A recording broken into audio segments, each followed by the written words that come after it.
वज़ीर-ए-आज़म शहबाज शरीफ आज से तुर्किया का दौरा करेंगे। तर्जुमान दफ्तर खारजा के मुताबिक दौरे के दौरान वज़ीर-ए-आज़म तुर्किया के सदर रजब तैयब एर्दोगान से मुलाकात करेंगे। मुलाकात में दो तरफ़ा ताल्लुकात के हवाले से मुफस्सिल गुफ्तगू होगी।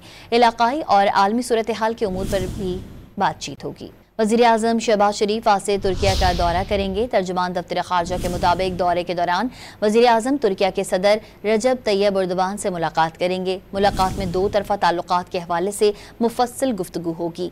इलाकाई और आलमी सूरत हाल के उमूर पर भी बातचीत होगी। वज़ीर-ए-आज़म शहबाज शरीफ आज से तुर्किया का दौरा करेंगे। तर्जुमान दफ्तर खारजा के मुताबिक दौरे के दौरान वज़ीर-ए-आज़म तुर्किया के सदर रजब तैयब एर्दोगान से मुलाकात करेंगे। मुलाकात में दो तरफ़ा ताल्लुकात के हवाले से मुफस्सिल गुफ्तगू होगी।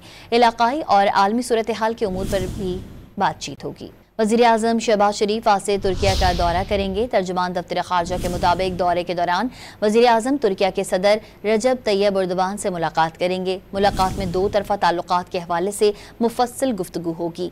इलाकाई और आलमी सूरत हाल के उमूर पर भी बातचीत होगी।